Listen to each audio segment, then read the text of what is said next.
I'd been longing to get away for a while, so when I found this perfect house in the countryside with availability that week, I booked it then and there. I planned on a total people escape, so I packed light. It would just be me, a good book, and as little technology as possible. Bliss. The correspondence with the owner were all through email. Although brief, they didn't seem unusual or anything. They told me check-in was from 3 p.m. and they gave me the lockbox code, 1961. The traffic was terrible, so I arrived at the house a couple of hours later than planned. It was almost dark by then, but even in the dusk gray light, the house looked just as I expected.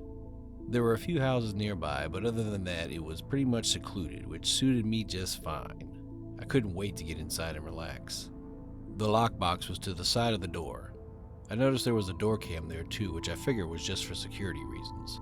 I pressed the code in and waited for a click or a beep or something, only nothing came. I tried again, but again, the damn thing didn't open. I started to panic. I'd driven a long way to get to this place, and now I couldn't even get in. I tried the code a few more times, as I knew they could be temperamental, but nope, it definitely wasn't opening. I checked my phone and found the number for the owner.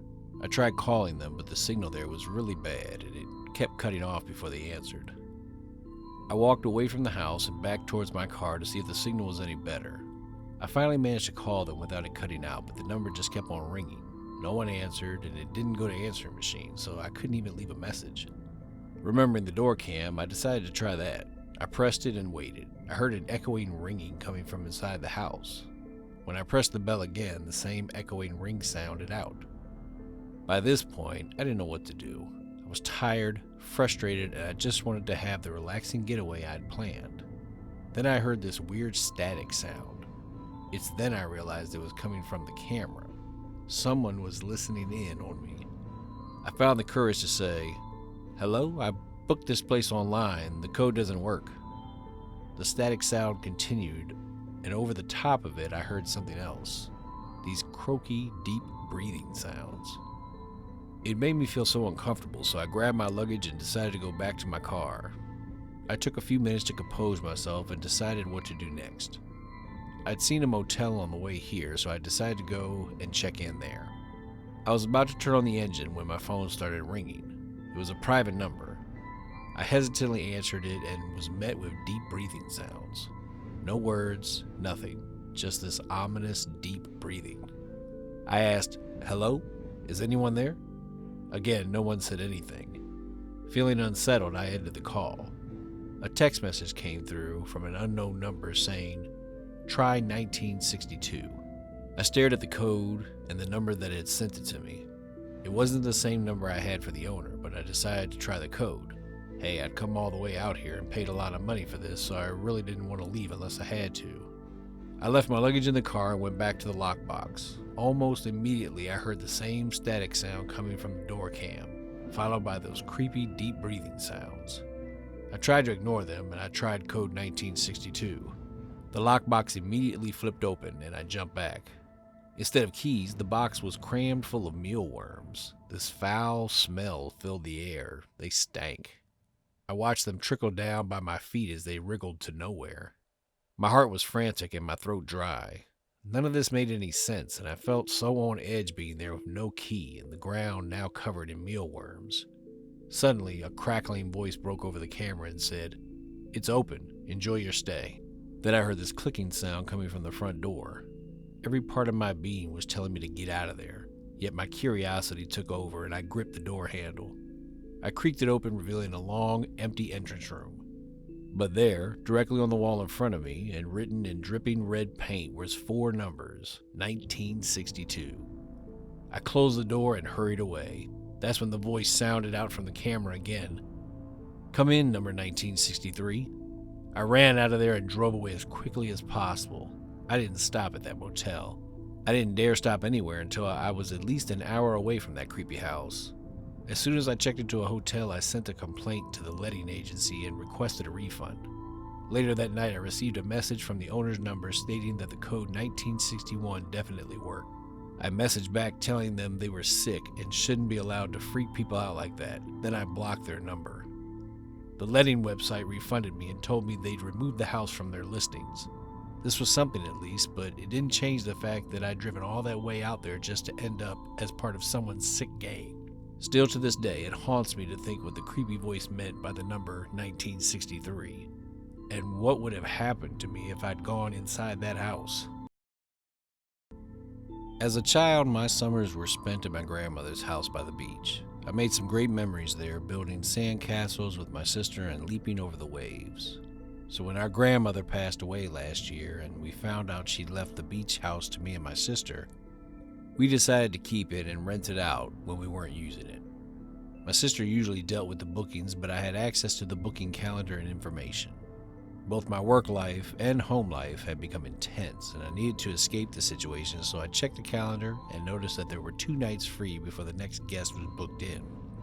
I decided this was enough time to go and recharge, so I packed a bag and started the 5-hour drive out there. On the way, I called my sister and explained the situation to her. She told me to be out by 2 p.m. on the day of the next guest's arrival and to clean up so the cleaner didn't have to be called out for an extra day. I assured my sister I would, then I threw my phone in the glove box so I could have a technology break. By the time I reached the beach house, I was shattered, mentally and physically. I planned to make myself a quick sandwich with the supplies I brought with me, then I was going to go to bed. After lugging my bags to the door, instead of searching through my stuff to find the keys, I just decided to take the ones out of the lockbox. I planned on putting them back after I left, so didn't see the problem. Only when I opened it, it was empty. I found this strange, but just presumed the cleaner had forgotten to put them back in there. This meant I had to rifle through all my stuff to try and find those blasted keys. It took me a good 10 minutes.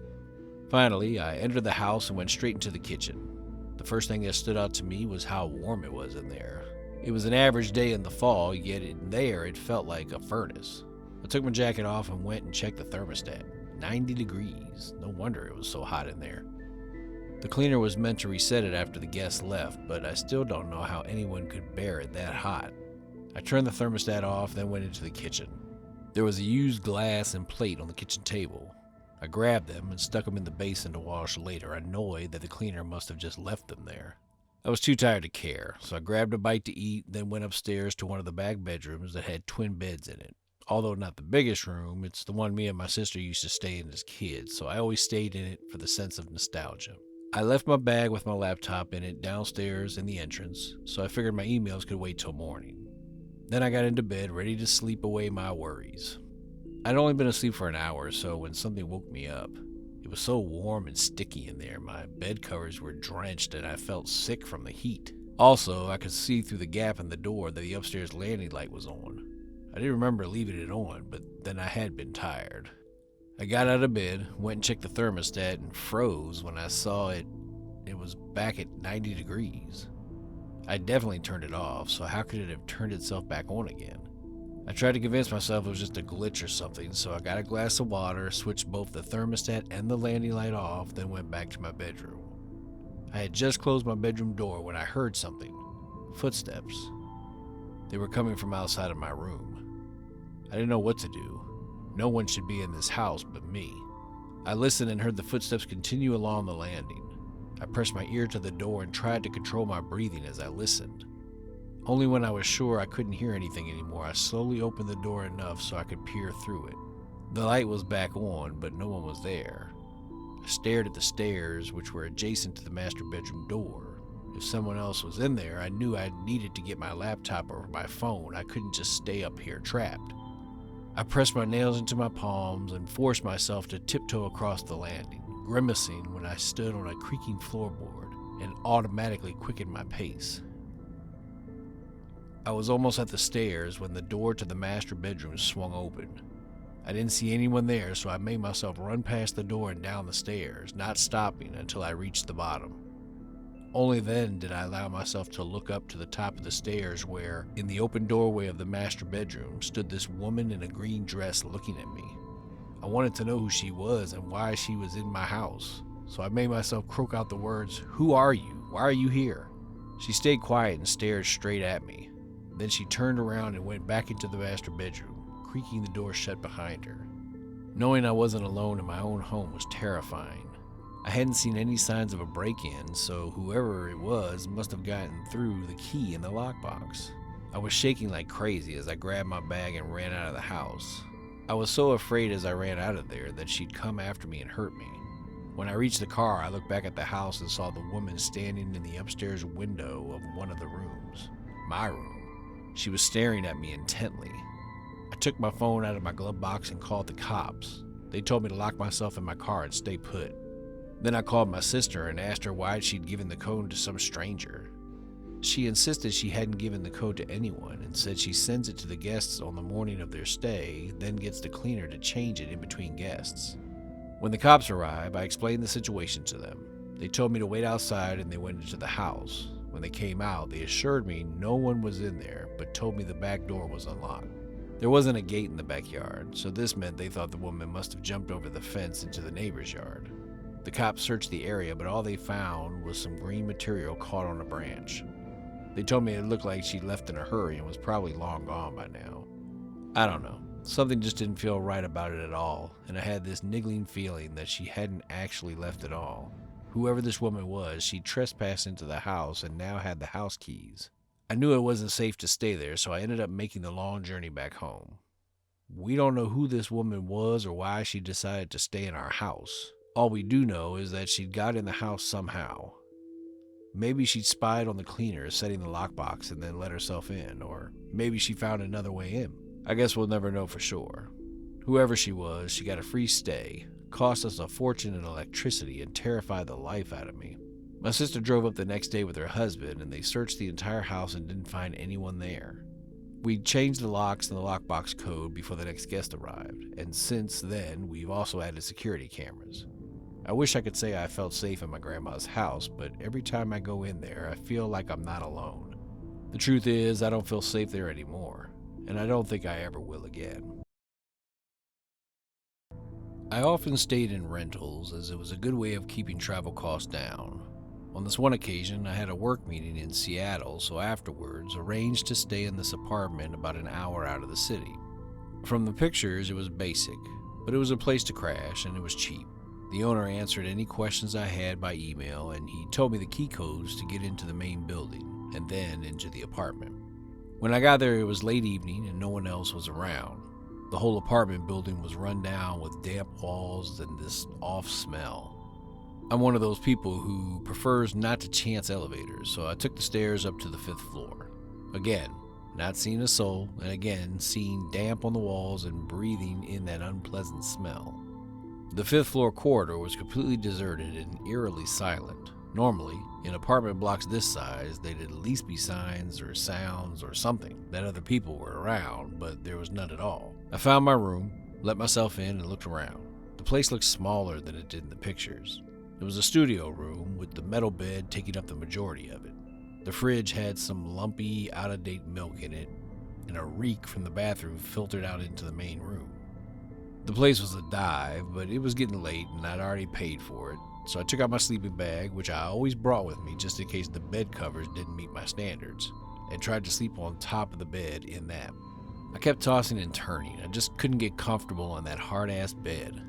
At one point, I stared up at the ceiling, and that's when I saw it, this patchy black stain above my head. I swear that hadn't been there earlier. I moved to the other side of the bed so the stain wasn't overhead and again tried to get some sleep. I guess I must have fallen asleep at some point, as when I next opened my eyes, the room had that grainy grayness to it when it was nearing sunrise. I looked up and saw that the stain had spread out, so it now spanned the whole of the ceiling above the bed. This was really weird, as I didn't think that damp or whatever it could spread that quickly. I didn't care how early it was. I needed out of this place. Needs must, I rushed into the bathroom. Only when I came back into the main room, that stain had completely vanished. There was no sign of it at all. I rubbed my eyes, blinked, pinched myself, and accused myself of going mad. You name it, I did it, but the stain had still gone. I grabbed my backpack and hurried out of that creepy place, taking the stairs.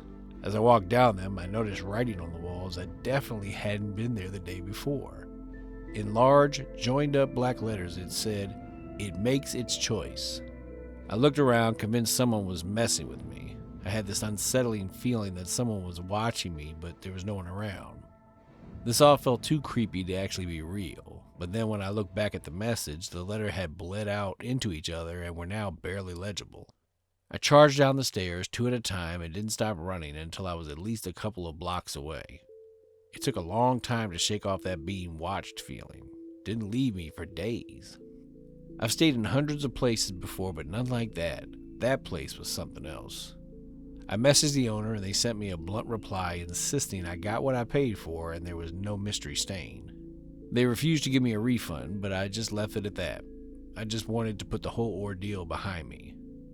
I told a few of my friends about it, but didn't go into details. I always got the shivers thinking about that apartment.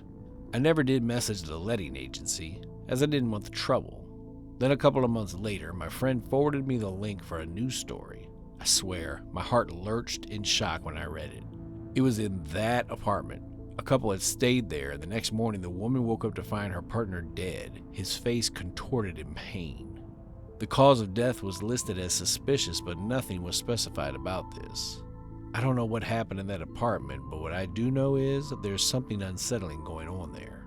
And at the forefront of it all is that unexplainable black stain. Sometimes my mind wanders back there and I find myself wondering what would have happened to me if I hadn't left in such a hurry. Would I have been the one who had died instead of that man?